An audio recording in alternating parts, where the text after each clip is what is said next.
Jai Shri Krishna Chaitanya Prabhu Nityananda Shri Advaita Gadadhar Srivasadi Gaur Bhakta Vrinda. Hare Krishna Krishna Krishna Hare Hare, Hare Rama Rama Rama Hare Hare. Hare Krishna and welcome back. Today we are discussing verse number 32 to 35. So these are like 4 verses. So Srila Prabhupada has combined all these verses because of the logical flow of the statements which were given by Arjuna to Krishna. And in the previous verse, which is verse number 31, which we saw in the last session, that Arjuna is expressing his desire not to fight by giving the second argument, the argument of enjoyment, that he will not be able to enjoy. And he says that he doesn't have any desire for any subsequent victory or a kingdom or happiness. So this is what Arjuna expressed in the previous verse. And in this set of 4 verses, Arjuna is going to further describe why he doesn't want to fight in the battlefield of Kurukshetra. So let's see the first verse. So the first verse goes as Kim no rajyena govinda kim bhoge jivitena va yesham arte kangshitam no rajyam bhoga sukhani cha ta ime vyavasthita vyuddhe pranam staktya dhanani cha acharya pitara putras tathaiva cha pitamahan matula swasura pautrans syala sambandhinas tatha etanna hantum ichchami gnatnato api madhusudana api trilokya rajyasya heto kim na mahi krite nihatya dhatra rashtraannaha ka priti sayaj dhanardhana. So these 4 verses, Srila Prabhupada gives the translation as follows. O Govinda, of what avails to us our kingdom, happiness, or even life itself, when all those for whom we may desire them are now arrayed on the battlefield. And the further translation is, O Madhusudana, when teachers, fathers, sons, grandfathers, maternal uncles, father-in-laws, grandsons, brother-in-law, and other relatives are ready to give up their life and properties and are standing before me, why should I wish to kill them, even though they might otherwise kill me? And then finally he says, O maintainer of all living entities, I am not prepared to fight with them, even in the exchange of the 3 worlds, let alone this earth. What pleasure will we derive from killing the sons of Dhritarashtra? So Arjuna is saying, first of all, that Kim no rajyena govinda. So he is using 3 different ways to call Arjuna. One is Govinda, I have marked it in red, Govinda. Then the other word he is using to call Krishna is Madhusudana. And the third word is Janardana. So 3 different names he is using for calling Krishna. And it's very nicely explained by Srila Prabhupada in the purport also. But we'll try to understand it over here. That Govinda means, go means either cow or go means senses. So Govinda, the word Govinda means you give pleasure to my senses, to the senses. Then why do I have to fight this war, which will give pain instead of pleasure to my senses? O Govinda, what is the use of this Rajya? Kim no Rajyena Govinda. Then he's saying, Kim bhoger jivitena va. Why do I need this bhoga? Or why do I need to get the enjoyment? Because the very same people whom I desire to win this war in this battle, right? So the same people with whom I thought of enjoying after winning this war, they all are assembled here to get killed. So then what is the use of fighting such a war? So I don't want Rajya, Rajyam, Bhoga, Sukhani cha. So I don't want Rajya, which is kingdom. I don't want Bhoga, which is enjoyment. And I even don't want the happiness, Sukhani cha. I don't want any of these things.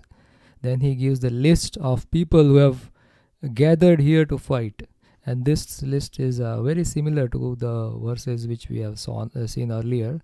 The entire family, the entire Kuru dynasty, the 5 generation, they all have come here, like Acharya, Pitra, Putras, Pitamaha, Matula, Swasura, right?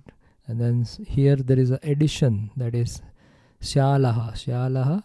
So Shyalaha means a brother-in-law. So as I put that in a diagrammatic format over here, that there are 5 generations, the grandfathers, then the Pitras, and then same generation or the age group as Arjuna.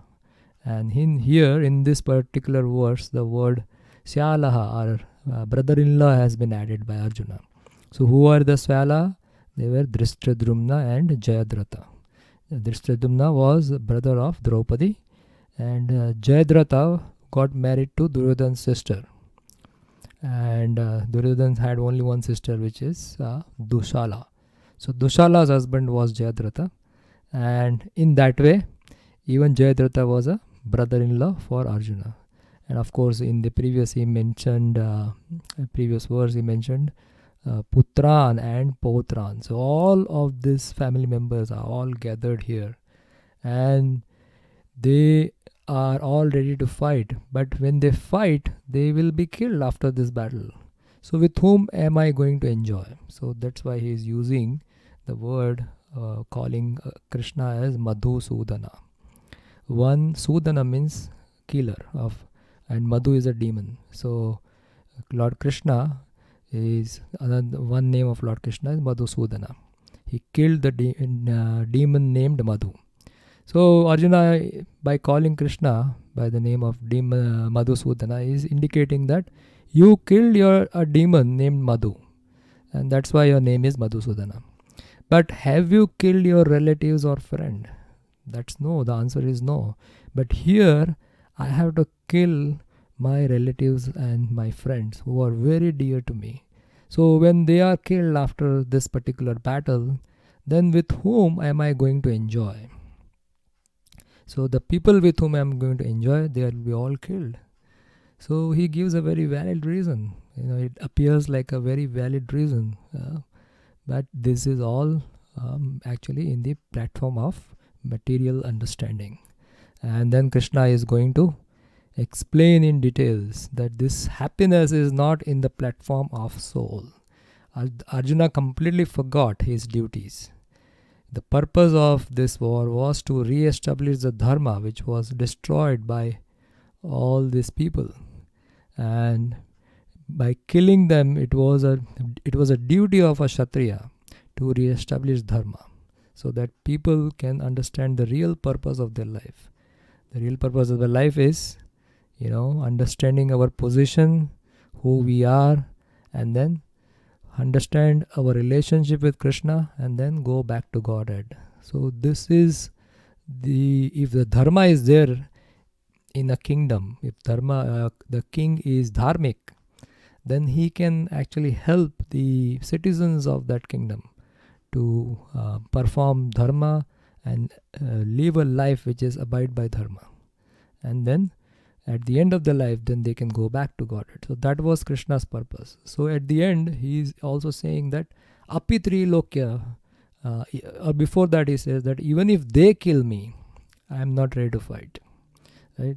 And then finally he gives another argument that Api Trilokya Rajyasya, even if I get a kingdom of all the 3 worlds. So what is all the 3 world means?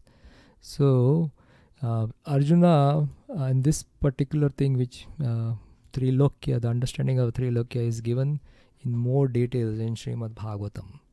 So in Bhagavatam, the structure of the universe is given, and it's easy to understand through this picture. So this picture is of the entire creation, and the upper portion is the spiritual world or Vaikuntha Loka, And in the middle is the Brahma Jyoti, and this in the bottom we see is the material world, which is actually one fourth of the total creation. The other part, this whole part, is 3/4 of the creation. This is 1/4 of the creation. And in this 1/4 of the creation, there are unlimited material universes. And within the unlimited material universes, like you see all those old structures, these are like different universes. And this is one universe. And in this one universe, there are 14 planetary systems. So these 14 planetary systems there are 6 planetary systems which is above the planetary system in which we live. So this is Earth planet, it is shown over here. So this is called as Bhurloka, or middle planetary system. And above us is the higher planetary system where the demigods live. So above us is Bhurloka, and above that is Swargaloka, where all the demigods, 33 million demigods, reside in this heavenly planet. So as we see in this picture, it is easily understood that the Swargaloka is within this material universe. And above that is Maharloka, above that is Janaloka, Tapaloka and Satyaloka. Satyaloka is where Lord Brahma resides. And below us, so these are 6, and then our planetary system, which is middle planetary system, is the 7th one, and then there are lower subterranean heavenly planets. And these are Atala, Vitala, Sutala, Talatal, Mahatal, Rasatal and Patala. And below that is Narakaloka. So this is higher, middle and lower. So 3 of them. Now in the higher, this 6 comes under this higher, and in the middle where we are is Bhurloka, is over here, the Earth planet. And the lower, the 7 lowers are placed here in this region. So 3 loka means higher, middle and lower. In when we see some Indian shows, Mahabharata or Ramayana, they say in Hindi, they say that Tino loko mein. So teen means 3. So that is 1 is higher planets, second is the middle planet, and the third is the lower planet. So that's why it's called as Tino loko mein, or 3 loka. Arjuna over here is saying 3 loka. So Arjuna is indicating that even if I get to win all these 3 planets, I still don't want it. I didn't want to enjoy even the 3 planets, because my relatives I'll be missing them. So that's what it is. Oh, maintainer of the living entities, I am not prepared to fight with them even in exchange of the 3 worlds, let alone be the earth. Because he is thinking that what pleasure will I derive from killing the sons of Dhritarashtra. So this is what is Arjuna thinking at this point of time. And in the purport, Srila Prabhupada explains that how Arjuna's mind is corrupted by material consciousness.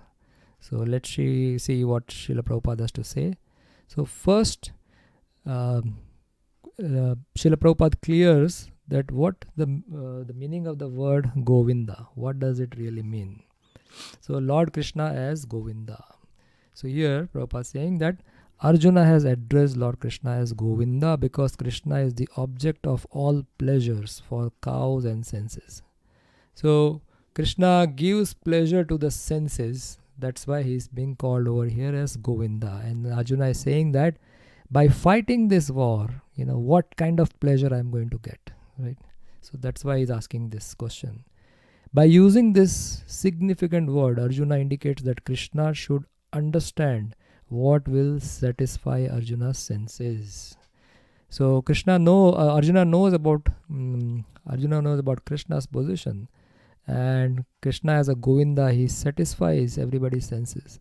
So Arjuna is expecting that Krishna should know his inner heart, his inner desire. Then why is Krishna engaging him in this war? But Prabhupada says, and this is very important, but Govinda is not meant for satisfying our senses. So this is where is the misunderstanding of Arjuna. Govinda is not meant to satisfy our senses. Actually, we should satisfy Govinda's senses. That should be our goal or our attempt. And then when we satisfy Krishna's senses, what happens? If we try to satisfy the senses of Govinda, however, then automatically our senses are satisfied. So when we satisfy Krishna's sense, then from within the heart, Krishna gives us the happiness. And that will satisfy our inner senses. That will satisfy our heart. Right? Our heart will be satisfied, our mind will be satisfied in that way. So continuing, the next point Prabhupada talks about is what is the material tendency. So materially everyone wants to satisfy his senses. So this is the reason actually we come to the material world, because we want to satisfy our senses, or we want to enjoy separate from Krishna. And how do we enjoy? So we enjoy using our senses. So that's why we want to, and there is actually a competition between each living entity to satisfy their senses. This is what is going on in the material world. So materially everybody wants, or everyone wants to his senses, and he wants God to be the order supplier for such satisfaction. So that's why we are sometimes taught that if we want to get our desires fulfilled, then we go to temple. And then we go to temple, we are taught that we perform some kind of rituals or some kind of austerities, and then when we perform that, then the God is pleased and our desires are fulfilled. So that is normally our relationship with the Lord when we go to temple. We go to the temple and we open up our list, that okay God, this is my list, this is what I want. So please, I have done this many number of fasts, I have done this many number of things, please satisfy my senses. Right? Please help me to satisfy my senses. So basically we think that the God is the order supplier. So Lord will satisfy the senses of the living entities as much as they deserve. So, but not to the extent that they may covet, means they may want, right? So normally the things works in the material world based on the principles of karma. So that karma is the term which can be used as deserve. So we have a desire, we want desire to get many things. But if our karma balance is not there, that means if we don't deserve, means our karma balance is less, then our desire will not be fulfilled in this material world. This is how it works. So if somebody's karmic account is good, so then whatever they desire, even if they don't desire, it will come based on the karma. Right? So this is the understanding which is given by Krishna later on in Bhagavad Gita. That based on your past karmic quota, you will be getting the necessity or necessary things in your life. But if your karmic quota is not there, and even if you are desiring it, but because you don't deserve, you won't get it. So now Prabhupada says as the next point, what should be our tendencies? So here Prabhupada mentions that, but when one takes to the opposite way, namely when one tries to satisfy the senses of Govinda. So this is a normal tendency, is what? They want to satisfy their senses. But somebody takes the opposite way, means they want to satisfy the senses of Govinda without desiring to satisfy one's own senses. Then what happens? Then by the grace of Govinda, all desires of the living entity are satisfied. This is the key. That we don't have to try to satisfy our senses, but try to satisfy Krishna's senses. And Krishna is sitting in our heart, and he knows what we want, what is good for us. So even without desiring, Krishna will give us what is necessary for fulfilling the activities in this life. Then this is how we become peaceful and we become satisfied too. So now Arjuna is actually a pure devotee because he's always with Krishna. He's Naranarayan. You need to understand this point. Always keep this point in mind. And we should know that Arjuna is playing a role of a non-devotee or a materialist. Hmm. So when he's playing the role of a materialist, he's showing the material tendencies. So let's read what Arjuna is manifesting, the material tendencies. What is he manifesting? So Arjuna's deep affection for the community and family member is exhibited here, partly due to his natural compassion for them, because he is a devotee. So that way he has compassion for them. He is therefore not prepared to fight. So one of the reason is his natural compassion. Everyone wants to show his opulence to a friend and relative. So this is the second thing that Arjuna is trying to show off. Everyone wants to show his opulence to friend and relatives, but Arjuna fears that all his relatives and friends will be killed on the battlefield, and he will be unable to share his opulence after victory. Right? So this is the tendency which every one of us have. Anything material, or more money, or good house, or bank balance, or beautiful car or beautiful home which we have, we want to show it off to people. It's like some players, they go and they won the World Cup, and when they won the World Cup and they come back to the home country, and then there is nobody to receive them in the airport, right? So what is their feeling? Their feeling is that they have won this trophy, but there is nobody to enjoy this trophy with. So this is the tendency of somebody who is in material consciousness. They want to show off. They want to show off their opulences to their friends and relatives. So this is the typical calculation of material life, right? This is the typical calculation. And without showing off, our happiness is actually in showing off. That is the point. That our happiness rests on showing off what material opulences which we have. Now, how a devotee acts, so that is explained by Prabhupada in the next, as the next point. The devotee serves or acts as per Lord's will. So he doesn't act based on what he desires. His standard, or devotee standard, is that he will serve the Lord as per the desire of the Lord. So the transcendental life, however, is different. That's what the point is. Since a devotee wants to satisfy the desire of the Lord, he can, Lord willing, accept all kind of opulences for the service of the Lord. And if the Lord is not willing, he should not accept a farthing. So the devotee sees anything in this world in connection with the Lord. So if he sees that he has received a lot of money, so then he thinks that he doesn't deserve that, but because Lord wants him to have that money, and then Lord actually wants him to use that money which the Lord has given for his service. So then he will happily engage whatever opulences he has, or whatever opulences he received in this life, and then serve the Lord accordingly. And at the same time, if he doesn't have any money, then he will not be disturbed, because his whole existence in this material world is to serve the Lord. So if the Lord wants him to have money and serve, then he will serve in that way. If the Lord doesn't want to have money and serve in some other ways, then he will serve the Lord in that way.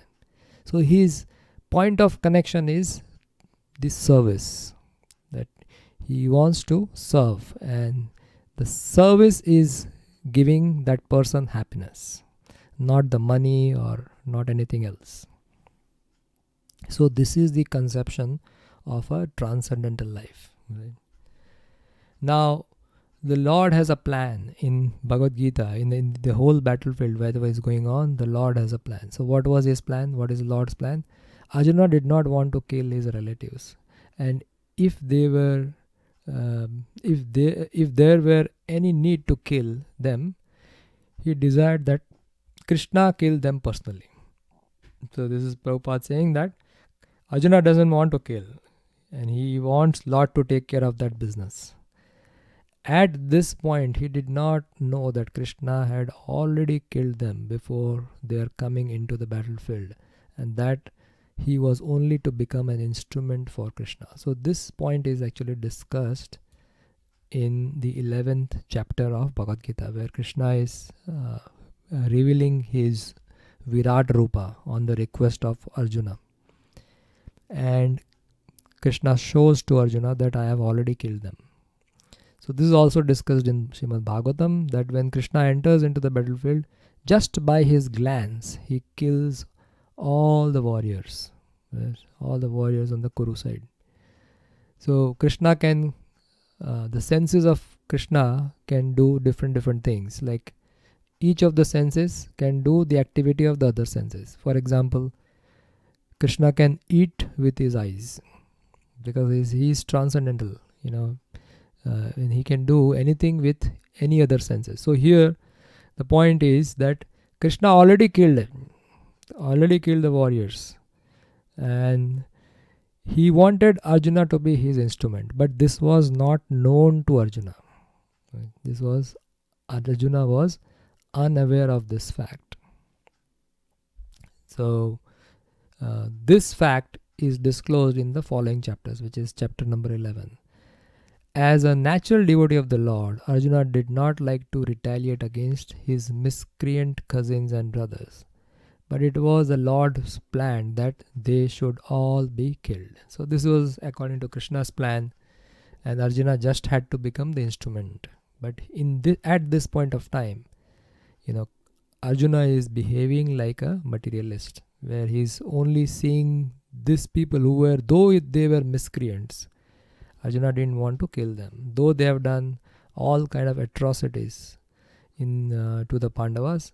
But at this point of time, Arjuna forgot all these miscreants, whatever they have done, and now he's thinking them as his swajana, my people, and he doesn't want to fight with them or kill them, because he is again showing that they are my people, and I have attachment for them, and I want to enjoy after this war. I want to enjoy with them, but after this war they may live or they may not live. So if they get killed, then with whom should I enjoy, or with whom I am going to enjoy? So this is better not to fight. And then he is taking it to next level, that even if they kill me, I am fine with that. And then he's taking to the next level and saying that even if I get the kingdom of the three world, I don't want that. So this is basically the crux of the arguments which is given in this 4 verses. Next, he's saying, Krishna or Srila Prabhupada is putting the point that why Krishna wanted these miscreants to be killed, right? Because for no reason Krishna won't kill anyone, but Krishna wanted these miscreants to be killed because the devotee of the Lord does not retaliate against the wrongdoers. So they have done so many wrong things against the Pandavas and against Draupadi. They have insulted Draupadi like anything by disrobing her in the assembly, right? In the Asat Sabha. So the devotees of the Lord do not retaliate against the wrongdoers. So they were all wrongdoers. And in the next verse, this point is discussed, that according to the scriptures, any wrongdoers, they are called as atatai, and we'll discuss that point in the next verse. But they deserve to kill actually. Even if you kill them, then there is no sinful reactions. But the devotees actually tolerate. They have all good qualities. So one of the good qualities is tolerance.